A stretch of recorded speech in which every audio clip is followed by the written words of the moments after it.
My name is McGuire. I'm the principal of Lower Manhattan Community. So our arts program includes 4 different art studio classes. There's a visual arts component, digital arts, dance, and music. We see a lot of kids who are really showing another feature of themselves in the arts program.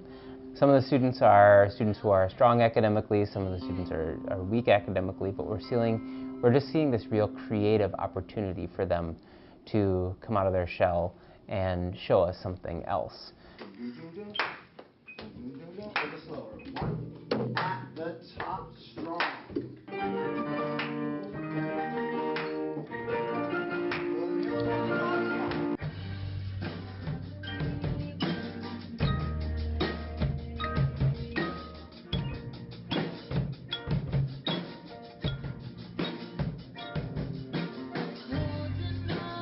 We see the arts doing so many good things for kids of all different ability levels, and but that being said, if the funding was not there, then you have to make this choice about, okay, well, what little money I have left, am I going to put it in the arts, or am I going to make sure that kids can read and write better before they leave my school?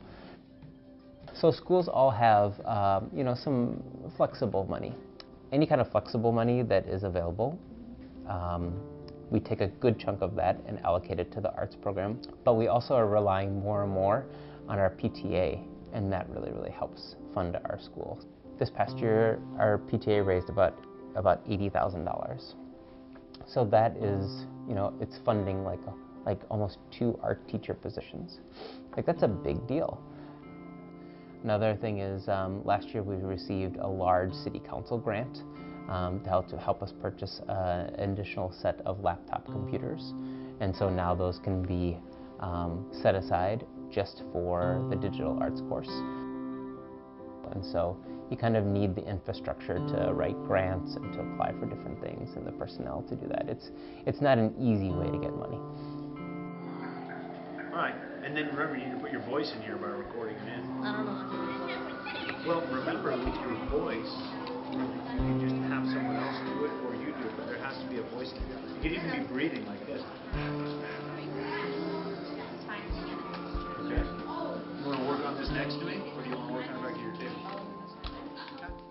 Each time that you ask for government money or foundation money, there are hoops that you have to jump through. There are requirements that the program has to fulfill in order to continue to be funded by those who fund that, who make donations to that organization. And then also you don't quite have the flexibility of program that you want to have. We're really in quite a fortunate spot here because this money from the PTA is really just, here's the money, do what you want to do with it, no strings attached. Our demographic is really, really mixed. We have some super wealthy kids, and we have some very, very poor kids. When I first became principal of the school, we were 90% Title I, and our PTA didn't raise money, or tried to, but raised very, very little money. You can do it right there. What you first want to do is figure out the design for your name. Put it in one panel, going either in this direction or this direction. Figure out whether you want to do maybe bubble letters, whether you want to do, I did more just sort of nice straight up and down letters. You could do graffiti style letters.